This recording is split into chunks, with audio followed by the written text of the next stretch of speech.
Parents said I wasn't invited to Mom's birthday party. I calmly mentioned they'd lost their major bank transfer. Now they're desperately apologizing. Be me, longtime lurker on /B/. Never thought I'd be dropping my own nuclear family drama here. But sometimes you gotta let that shit out, you know. Some background before I, 27-year-old Blake, dive into this dumpster fire. I'm the younger of two kids. Work as a network administrator for a healthcare tech company. Making decent money, nothing crazy, but I got my life together. My sister, I'll call her Victoria, is 34. The artistic one who's been my parents' golden child since like the beginning of time. Our dad worked management at a steel plant for 25 years. Until he got laid off 3 years ago. Mom's always done admin work, mostly part-time, so she could be there for Victoria when we were growing up. I was always the easy kid. Good grades, no trouble, kept to myself. Got that full ride to computer science school. Graduated, landed a solid job. Vic was the drama queen. Good and bad. When she succeeded at something rare, it was like she'd cured cancer. When she failed, her natural state. It was never her fault. Some teacher had it out for her. Or Mercury was in retrograde. Or whatever excuse worked that day. When she needed money constantly, the family rallied like she was a GoFundMe cause. When I needed anything, well, I was so capable I could handle it myself. I used to think that being the reliable one would earn me some peace. That if I stayed out of trouble, did everything right, kept my head down, they'd eventually see me, respect me. But they just got used to me not needing anything. Like being low maintenance somehow made me less of a son. That's how it's always been. Vic, the special snowflake who needs protection. And me, the afterthought who's expected to just deal. 3 years ago, Dad lost his job when his company downsized. After 25 years, they tossed him aside like yesterday's trash. That hit him hard, harder than anyone expected. He fell into this depression, couldn't find equivalent work. Mom's part-time gig wasn't enough to cover their bills. One night, Mom called me crying. "We might lose the house, Blake. The mortgage is 3 months behind. We don't know what to do." So I stepped up, paid the back mortgage, set up automatic payments for their utilities, started sending grocery money. It was supposed to be temporary, just until Dad gets back on his feet. Mom said something shifted in me during that time. I wasn't just helping them. I was trying to earn something I didn't even realize I was missing. Maybe approval, maybe connection, maybe just a damn thank you that felt like it meant something. I started tying my worth to how much I could give. And when they stopped acknowledging it, it messed with me more than I'd ever admit out loud. But Dad didn't get back on his feet. He took a job at half his former salary. Their expenses stayed the same. And somehow, I became their unofficial support system. At first, they were grateful, like genuinely grateful. But then something changed. The thank yous stopped. My contributions became expected, not appreciated. And gradually, I noticed they started talking more about how Victoria was helping so much. I brushed it off initially. Maybe she was pitching in too. But then came Christmas last year. Uncle Rick raised a toast to Victoria for keeping this family going through hard times. Everyone cheered. I looked around confused as fuck. Victoria just smiled modestly and said, "You guys, it's nothing. Family takes care of family." Later, I overheard my cousin Megan telling her husband, "Vic pays all their bills now. Blake never offers to help, even though he makes way more."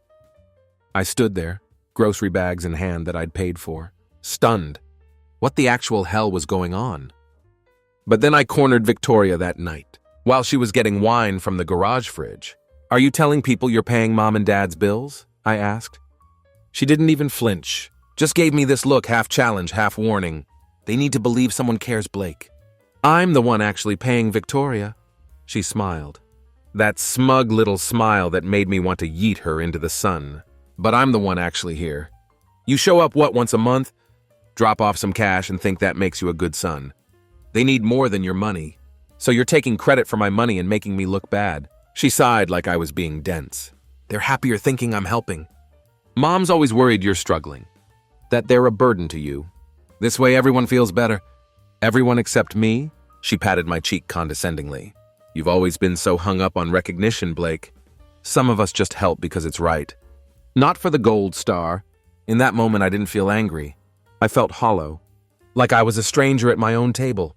I wanted to stand up and scream that I'd been keeping the lights on, that everything they praised Victoria for came from me. But some part of me still held back. Like if I said it, it'd prove I was the selfish one they believed me to be. So I said nothing, kept paying, and the resentment grew. I might have continued indefinitely in this twisted arrangement, if not for what happened 4 months before Christmas. I came by my parents' house unannounced on a Thursday. to drop off a new router. Their internet had been spotty, and my dad kept blaming the Wi-Fi for everything. Mom wasn't home yet, but Dad and Victoria were in the kitchen. I was about to call out when I heard my name. "Blake's always been so cold," Victoria was saying. "Even as a kid, remember how he never wanted hugs?" "He's just different," Dad replied, but his tone suggested different wasn't a compliment. "I just don't understand how he can know you guys are struggling and not offer to help," Victoria continued. "That fancy condo, his trips to Denver for those tech conferences. Meanwhile, I'm stretching every dollar to keep the lights on here."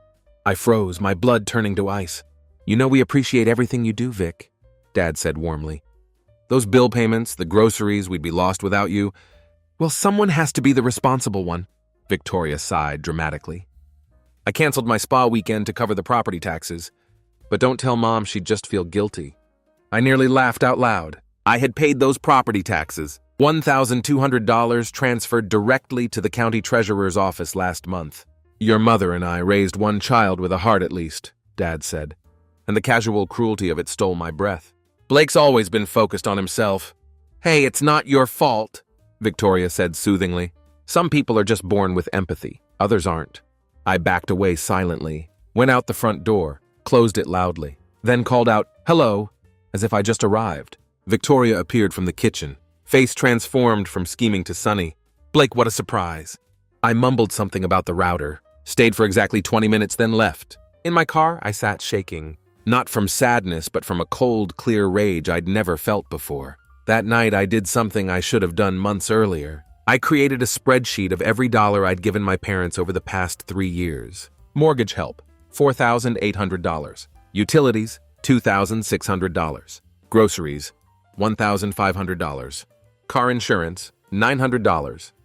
Property taxes, $1,200. Emergency cash, $600. Plus total, $11,600 freaking dollars. Not a single acknowledgement. Not one genuine thank you. Just Victoria taking credit and painting me as the heartless son who didn't care. I started paying more attention after that. I noticed how Victoria would make a show of checking her bank account and sighing dramatically whenever bills were mentioned around family. How she'd post cryptic martyr-like captions on Instagram. Family first always, no matter the sacrifice.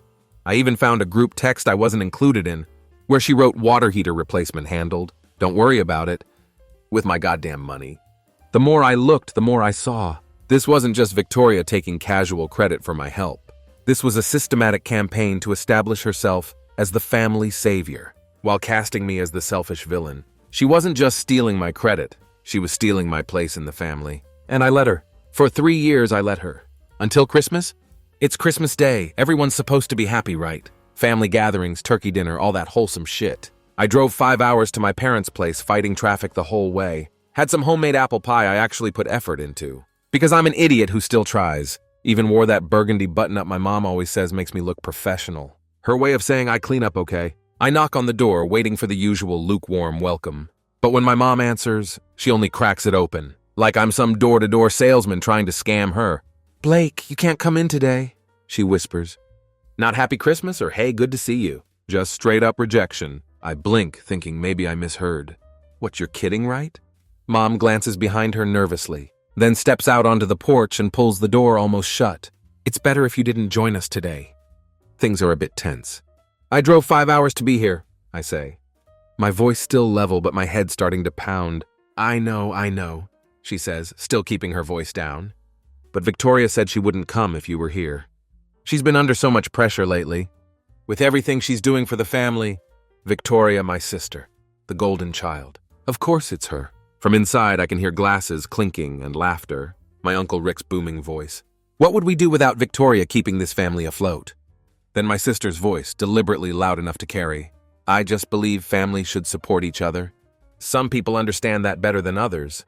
I stand there, hands full of gifts they don't deserve, feeling something shift inside me. Not rage, not yet. Just the first small crack in a dam that's been holding back a flood for years. I nod slowly. I see.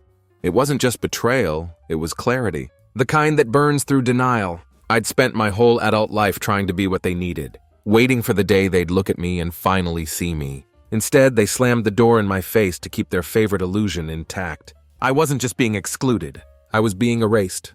"Maybe next weekend would be better," Mom suggests. not meeting my eyes. Victoria's been so stressed about the mortgage payment she covered last month. Something clicks. The mortgage she told you she paid? Well, yes, and the utilities. She's been such a blessing since your father's layoff. I pull out my phone and without a word open my banking app. Mom, who do you think has been paying your bills for the past 3 years? She looks confused. Victoria's been handling everything. She shows us the receipts every month. Those are my receipts that I send her when she asks for confirmation, I say, my voice deadly calm. I've been paying your mortgage, utilities, internet, everything. Over $8,500 in the last year alone. Mom's face goes blank with confusion. But Victoria said, I hit a button on my phone app. Well, I just turned off all the utilities. They're in my name. Let's see how Victoria handles that. Mom's eyes widen. What, you can't? From inside, I hear my sister's voice rise in panic. The Wi-Fi just went out, and why did the lights flicker? I turn and walk back to my car, ignoring my mom calling after me. As I'm backing out of the driveway, I see Victoria burst through the front door, face twisted with rage and panic, phone held up like a weapon. Blake, what did you do? She screams. I roll down my window. I gave you what you wanted. Christmas without me. Enjoy explaining to everyone how you've been supporting the family. Now that the power's out, as I drive away, I catch her expression in my rearview mirror. Pure terror. Because she knows that the house of cards she's built is about to come crashing down. The first domino has fallen. After I drove away from Christmas dinner, my phone exploded with notifications. Mom called 7 times, Dad 5. Victoria blew up my phone with increasingly panicked texts. Turn it back on WTF is wrong with you. Mom is crying the food is going to spoil. You're ruining everything.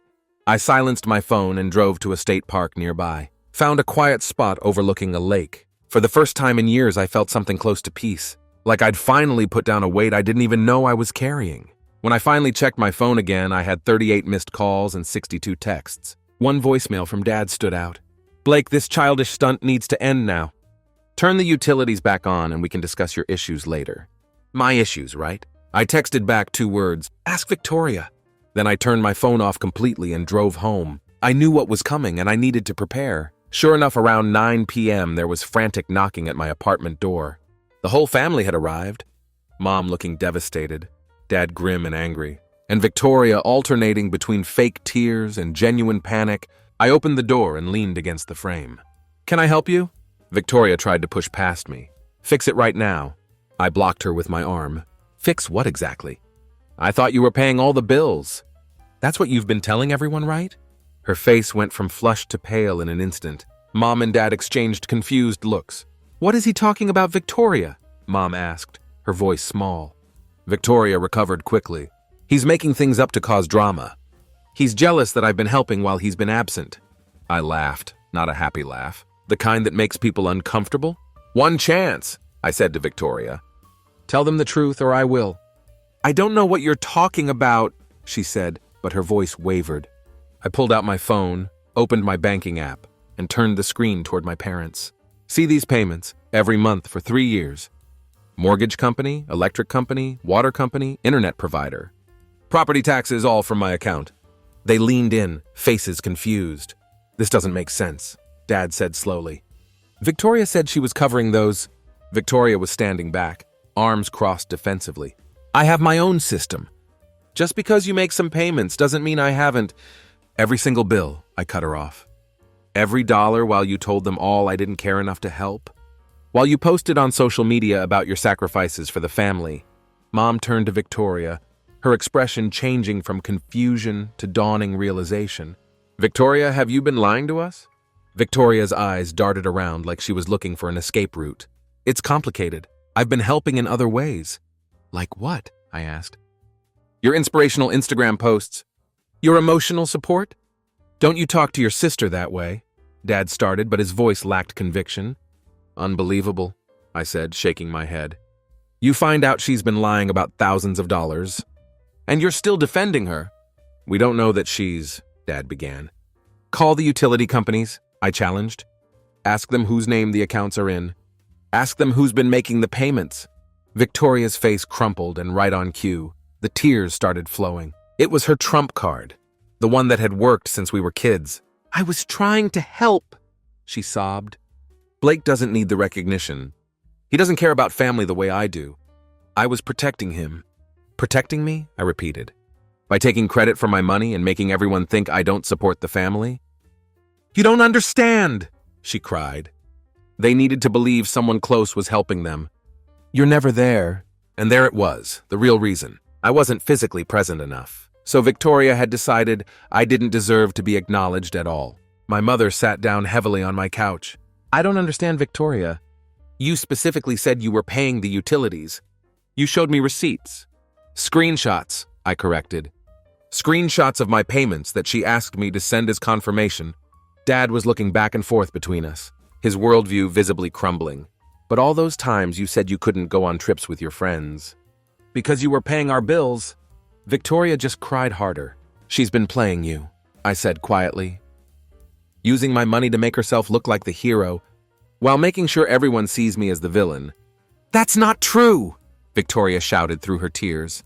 I've been helping in ways Blake doesn't understand. Emotional support is just as important as money.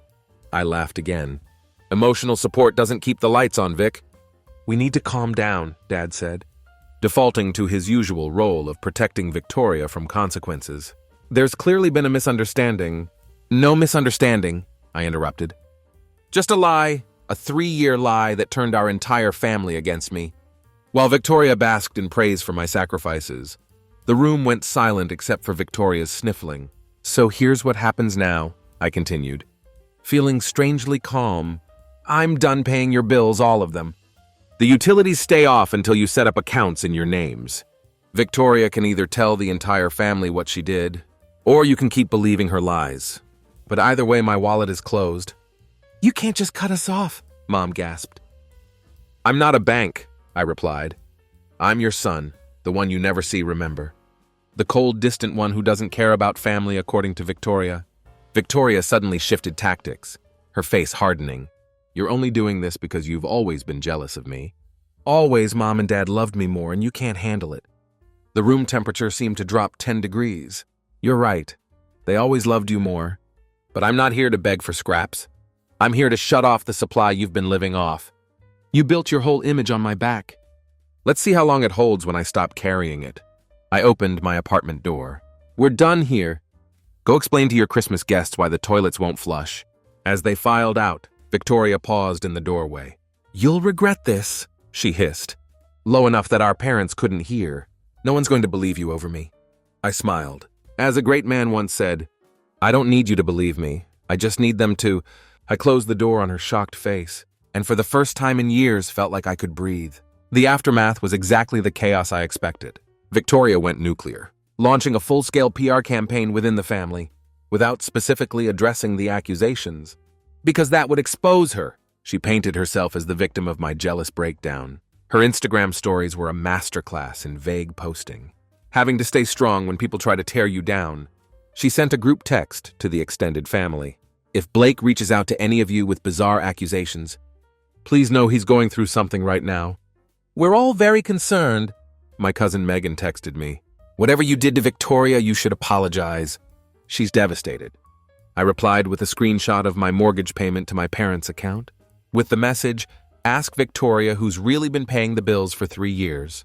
The extended family was confused. Most backed Victoria initially. She'd spent years cultivating her image as the devoted daughter, but cracks were starting to show. My Aunt Linda called me directly. Blake, I'm confused about something. Victoria's been telling everyone for months that she's been financially supporting your parents. But your mom just asked me for $900 to get the utilities turned back on. I told her everything. Not with anger, just facts. Dates, dollar amounts, screenshots. There was a long pause on the line. Then, at the last year's Easter, Victoria made a big show of giving your parents an envelope. She said was their mortgage payment. Made us all clap for her. Check the date on that, I said. I bet it was 3 days after I made the actual payment. Jesus, Linda muttered. Does your mother know? She does now. Linda must have told others, because slowly family members started reaching out. Not all believed me immediately, but they were asking questions. Victoria's perfectly crafted narrative was beginning to fray at the edges. Meanwhile, my parents were facing reality. They had to set up utility accounts in their own names. They had to pay deposits because their credit wasn't great. They had to actually look at how much these bills cost. Without the buffer of my silent contributions, Dad found a better job within 3 weeks. Amazing how motivated you can get when there's no safety net. Mom started doing bookkeeping work for a local business. They were adjusting. The truth was spreading through the family like wildfire. Uncle Rick, who had toasted Victoria at Christmas, left me a gruff voicemail. Your father told me what happened. It wasn't right what she did, none of it. My Aunt Patricia, who had always been Team Victoria, sent me a text. I owe you an apology. I believed what Victoria told us, we all did. And Victoria was imploding. She couldn't afford to actually pay what she'd claimed to be paying all along. Her image as the family's savior was crumbling, and she didn't handle it well. She showed up at my apartment one night clearly drunk, pounding on the door at 2 a.m. You ruined everything, she slurred when I opened up. They all hate me now. Are you happy? No one hates you, Vic, I said, feeling tired. They're just finally seeing you clearly. She tried to push past me into the apartment, but I blocked her. You need to go home. Part of me still wanted to believe she was redeemable, that there was some version of her that understood what she'd done. But another part, the one that's been ignored and minimized since I was a kid, knew better. Some people aren't sorry they hurt you. They're just sorry you finally stood up. Home, she laughed bitterly. Mom and Dad are barely speaking to me. I'm staying with Melissa. They believe you over me after everything I've done for them. What have you actually done for them, Victoria? I asked. Besides take credit for my money, her face contorted with rage. I was there. I listened to Dad cry about losing his job. I helped Mom apply for benefits. I was physically present while you were just throwing money at the problem from a distance. You know what? I said. You're right. You were there and that matters. But it doesn't give you the right to lie about everything else. When did you become so cold? She asked, her voice breaking. I'm not cold, I replied. I'm just done being used. I called her an Uber and sent her home. After she left, I sat on my couch for a long time, feeling a strange mix of vindication and sadness. The family I knew was gone, but maybe that wasn't entirely a bad thing. About a month after Christmas, Dad called me. His voice was different, humbled. We had no idea you were paying so much, he said quietly. Victoria told us she was handling everything. She had explanations for everything. I'm sure she did, I replied. We should have asked more questions, he admitted. We should have seen things more clearly. It wasn't quite an apology, but from my father, it was seismic. Is Victoria still staying with you guys? I asked. Dad's sigh was number. She moved in with her friend after everything came out. She says we betrayed her by believing you. Of course she did. Are you and Mom managing okay? I found myself asking, hating that I still cared. We're getting by, Dad said. My new job helps. Your mom's working more hours. It's tight, but we're okay. I felt a twinge of guilt, then reminded myself this was how it should have been all along. They were adults. This was their responsibility. Good, I said. That's good. Before hanging up, Dad said something that stopped me cold. You know your mother found some letters in Victoria's old room. Bank statements of yours, credit card bills. Looks like she's been accessing your information for quite some time. I went completely still. What kind of information? Account numbers, passwords maybe? I don't know all the details. Your mother's pretty upset about it. After hanging up, I immediately called my bank and credit card companies. Sure enough, there had been multiple attempts to access my accounts over the past year. Attempts I'd attributed to random phishing attacks. They all came from IP addresses I now recognized as Victoria's apartment building. She hadn't just been stealing my credit. She'd been trying to steal my actual money. So I filed fraud reports, changed all my passwords, froze my credit, and started the process of pressing charges. Not because I wanted revenge, but because some lines can't be crossed without consequences. As a great man once said, it's not about money, it's about sending a message.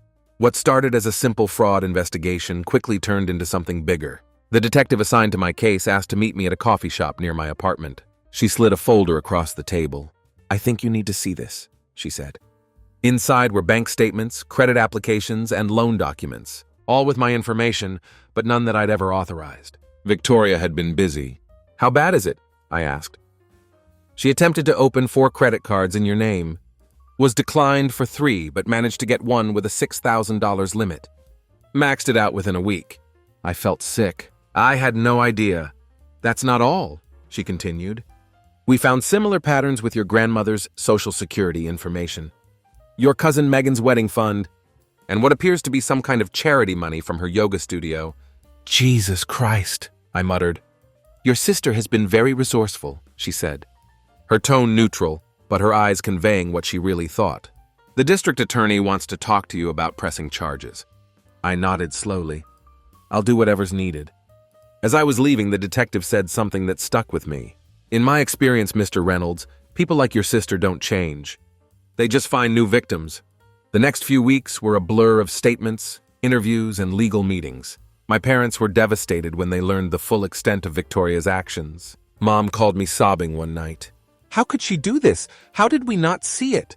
I didn't have an answer that wouldn't hurt her more. The truth was they had created this monster. By never holding Victoria accountable for anything, the family fracture deepened. Some relatives, the ones who had benefited from Victoria's charismatic presence, still defended her.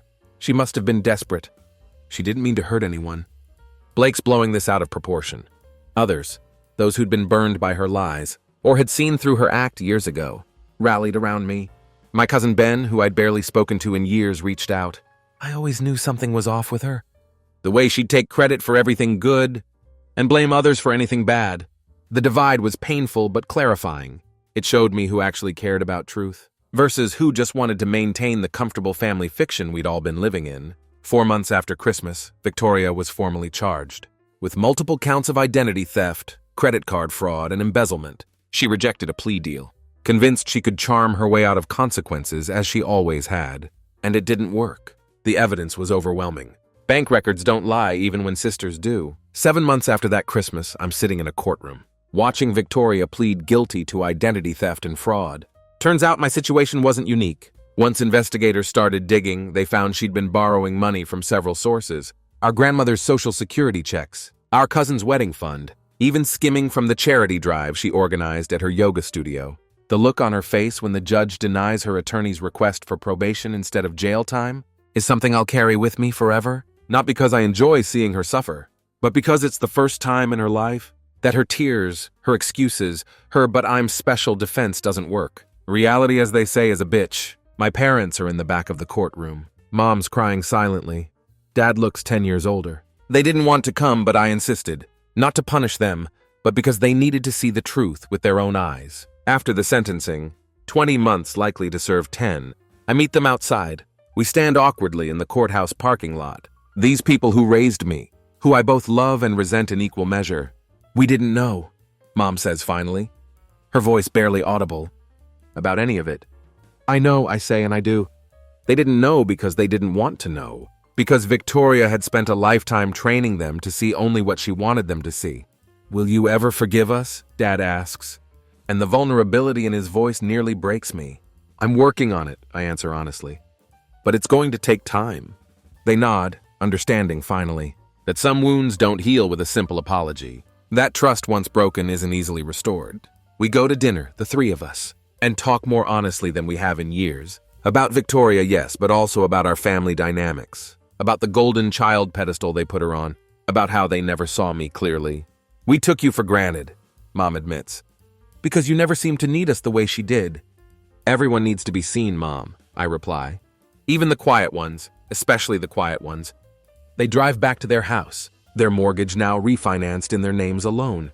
Their bills set up on automatic payments from their own accounts. I drive back to my apartment, which I've finally made truly mine. New furniture, new art on the walls, a space that reflects who I am, rather than just a place to crash between family crises. I've saved over $11,600 not paying their bills. Some of it I've used to improve my life. A better car, actual furniture that matches, guitar lessons I've always wanted. Some of it is in a savings account for the future.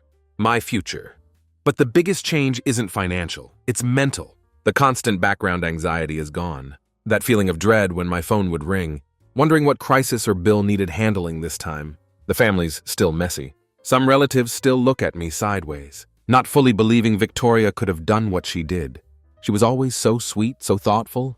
The mask she wore was convincing, because she'd had a lifetime to perfect it. My relationship with my parents, there isn't one anymore. I blocked their numbers after the court case. No calls, no texts, no awkward holiday dinners, just complete radio silence. Some people act shocked when I tell them I cut off my entire family. But they're your parents. Yeah, and for 27 years they treated me like an ATM with legs. While worshiping the ground, my sister walked on. Some things can't be fixed with a half-assed apology and a few care packages. The extended family took sides pretty quick. Most of them backed Victoria and my parents. Blood is thicker than water and all that shit. A few reached out claiming they always knew something was off, but I'm not interested in their retroactive support. Where were they when Victoria was taking credit for my money? Nowhere to be found. As for Victoria, she's serving her time. She still has supporters who believe she was misunderstood, or just trying to help in her own way. Some people will never see the truth even when it's staring them in the face. But I'm not responsible for their delusions anymore. Last week I received a letter from her. I recognized her handwriting on the envelope, postmarked from the correctional facility. I didn't even bother opening it, just straight into the shredder. Whatever manipulation tactic she was trying to pull. I'm not playing that game anymore. My sister spent years creating a false narrative, where she was the hero and I was irrelevant background noise. She built her pedestal on my invisible support, took credit for my sacrifices and turned my family against me. But in the end, as another great man once said, the truth has a way of coming out of the shadows. I'm no longer living in anyone's shadow. Not Victoria's, not my parents', not even my own limited view of what I deserved. And as I'm typing this, I'm thinking, it's actually been almost a year since that Christmas when I finally had enough. Victoria's serving her time and I've completely rebuilt my life. Sometimes I get random texts from burner numbers. My mom trying to reach out or distant relatives playing mediator. I just block and delete. You had 27 years to treat me like a human being. That window's closed now. Some people think I'm cold for cutting off my entire family. That's fine, they weren't there. They didn't live it. And honestly, I'm done explaining myself to anyone. I've got a new job at a tech startup. Better pay, better culture, people who actually appreciate what I bring. I'm dating someone now, Sarah. She's a graphic designer, smart, funny, doesn't have a manipulative bone in her body. When I told her about my family situation, she just said, "Sounds like you made the right choice. Toxic is toxic." No judgment, no pressure to reconcile. Just acceptance that sometimes walking away is the healthiest option. I bought a house last month. Nothing fancy, but it's mine. Every payment comes from my account. Every decision is mine to make. No one can take credit for what I've built. I've started going to therapy too. Working through years of being gaslit and minimized. Learning to trust my own perceptions again. My therapist says I show classic signs of being the scapegoat child. The one who gets blamed for everything while the golden child can do no wrong. It's validating to have a name for what I experienced. To know I'm not crazy or overly sensitive. The family dynamic was fucked and I was the only one seeing it clearly. I still have trust issues. Still catch myself overanalyzing people's motives. Wondering if they're using me for something. But it's getting better. Sarah's patience helps. She doesn't try to fix me or push me to heal faster. Just lets me process at my own pace. Last month, my Aunt Linda tried reaching out through Sarah's Instagram. Sent her a long message about how the family misses me. How Victoria's incarceration has been hard on everyone. How maybe it's time to heal and move forward. Sarah showed me the message and asked what I wanted her to do. Block her, I said without hesitation. My healing doesn't require their participation. That felt good to say. For the first time in my life, I'm putting my own well-being first. Not trying to earn love or approval from people who've already shown me who they are. I sleep better now. Don't wake up in a cold sweat wondering what crisis awaits. Don't check my phone with dread. Don't feel responsible for other people's poor choices. The holidays were weird this year. Sarah and I went to her family's place for Easter. Normal people with normal problems. No one trying to manipulate anyone. No hidden agendas or credit stealing. Just a family that actually likes each other. Her mom asked about my family, and I gave her the short version. We're not in contact anymore. She didn't pry, just said, sometimes that's for the best. And moved on to asking about my work. That's what healthy families do.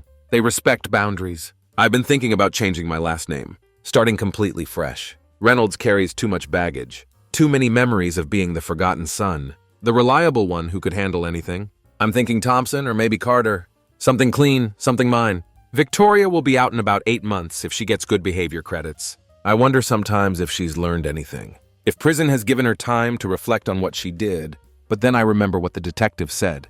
People like your sister don't change, they just find new victims. She'll probably get out and immediately start working on her comeback story. How she was wrongly convicted. How I destroyed the family out of jealousy. How she's the real victim in all this. I won't be there to see it. Won't be there to defend myself or set the record straight. And I'm okay with that. Let her tell whatever story she wants to, whoever will listen. I know the truth. I have the bank records, the court documents, the receipts. More importantly, I have my peace. And that's worth more than any family relationship built on lies. Sometimes people ask if I ever regret it. Blowing up my family, pressing charges, walking away from everyone. The answer is no. Not for a second. I regret waiting so long to stand up for myself. I regret all those years of silent support and invisible sacrifice. I regret believing their narrative about who I was, but I don't regret choosing myself. I don't regret demanding the truth, and I sure as hell don't regret cutting off people who saw me as disposable. This is my life now. Quiet, peaceful, honest. No drama, no manipulation, no family politics. Just me, Sarah, our cat Pixel, and a future I'm building on my own terms. For the first time in 27 years, I'm exactly where I want to be, with people who see me, value me, and treat me like I matter. And Victoria? Victoria can enjoy explaining to her cellmate how she used to be the family golden child, how she had everyone fooled for so long, right up until she didn't. Karma's a bitch, but so is the truth, and the truth always wins in the end.